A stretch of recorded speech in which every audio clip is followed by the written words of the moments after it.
mic should be sensitive enough to pick this up. And we're going to do a demonstration on the prism imbalance. As you know, our head form we use for our gun, for the high mass, and also for the light beams. So it's kind of a universal base. Now you folks should have the same base where you've got the two posts on center with the PD.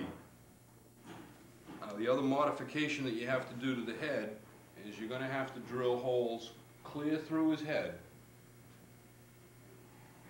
You can see the holes come out the back side.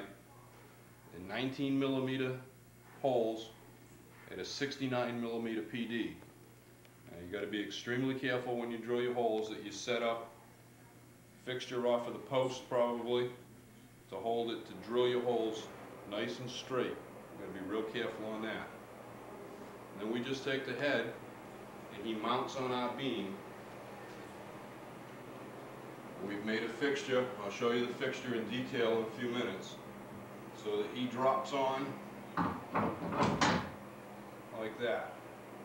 Now you've got your light source focusing through the two holes in his, for the PD, through the aperture plate, and will show up on the target. So that you actually put your head in the box. That cuts down on some of the ambient light, so that the dot that you see is a little bit more brilliant. Now as you can see, the dot is not in the center of the target. To begin, what you have to do is you actually have to move the target, and we have it on a magnetic, just magnetic strips, so that we can move it and it will stay. And what you do is you put the dot on the center of the crosshairs, referred to as zeroing the target. Then what you'll do is put a pair of spectacles on the head form, which in turn should split the dot into two dots. Camera's rolling. Zeroed. Now we're just going to put on a pair of spectacles onto the head form in the as worn position. That's all you have to do.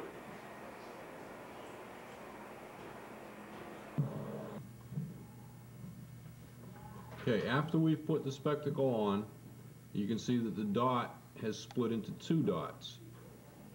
This is determining the prism diopter. If both images fall within the circle, the device has less than a half prism diopter.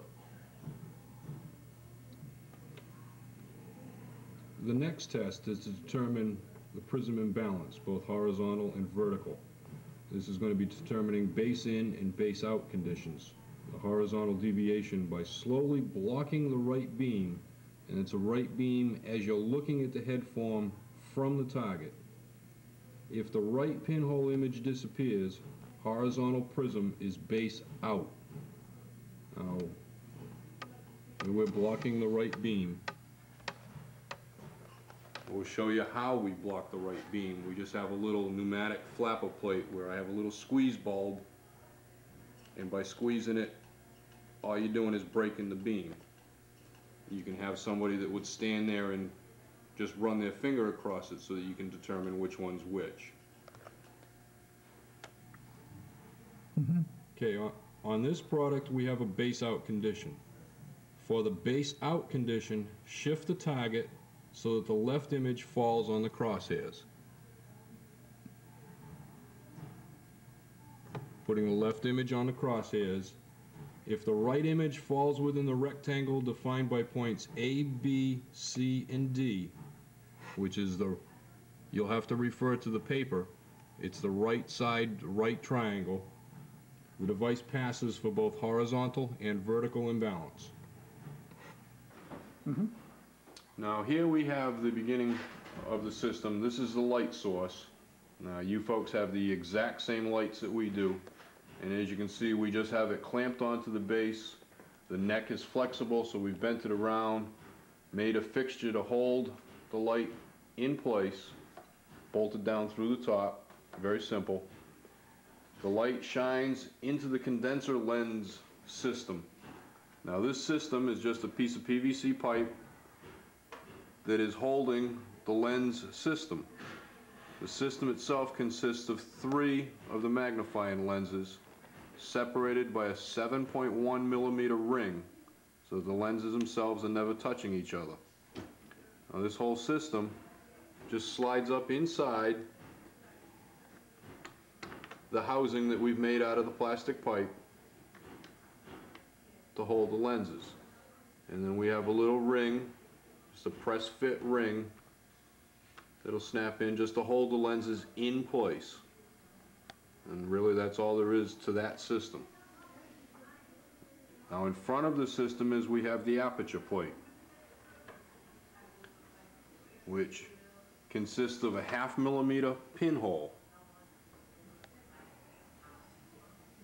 We have that glued onto an aluminum plate, which is screwed into a piece of tubing with a piece of plastic tubing over it, so that this just slips down over and is adjustable. What you want is you want the pinhole very close to the end of the lens system, pinhole in the very center. And when you turn the light on, you're going to have to adjust this up and down to give you the best pinhole image at the light source, at the target. But that's very simple. The base is just bolted to the I-beam, and again, adjustable. But it's a tight fit, so once you have it adjusted, it stays. Alright, this is the completed light source. All we've done is we've just taken a piece of cardboard and bent it and taped it around here just to cut down on some of the background light that the light source is throwing out.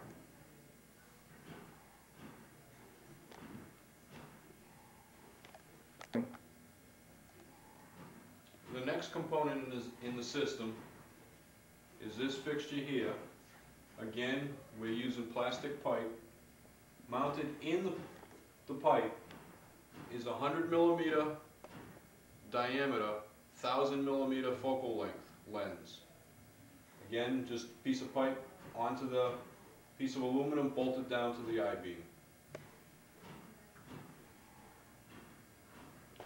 The next piece in the system is again basically the same as the first 1000 millimeter focal length lens. You have another 1000 millimeter focal length lens, 100 millimeter in diameter, done the same way. Just slipped inside the piece of PVC pipe, bolted down onto the system, and we have slotted the I-beam here so that we can adjust this lens forward and back to determine the crispest dot on the target that we can get. On the back side of this 1000 millimeter focal length lens, we have the aperture plate. Again, just pressed into the PVC pipe, hold it steady. We've drilled 6 millimeter holes, 6 millimeter diameter holes, one through the center and two at 67 millimeter PD. Now this plate is defined in the Z87 standard. Okay, the last piece in the system is just the aluminum plate that we have bolted down. It's been drilled to receive. This is where your head form is going to go, roughly halfway in between your two 1000 millimeter focal length lenses. Like I said, we have this so that the head form will be held square to the system. Again, with the two bases, two posts that we use in the rest of the systems. So that now the head form is looking straight, no deviation left and right. You just have to make sure when you bolt it down, you're nice and square.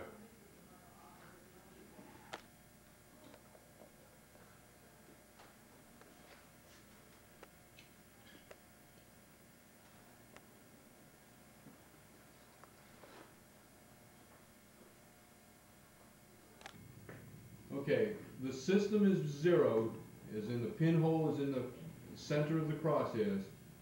Now I'm going to put a pair of the 7000s on the head form, just to show you guys how well you do even without having this system.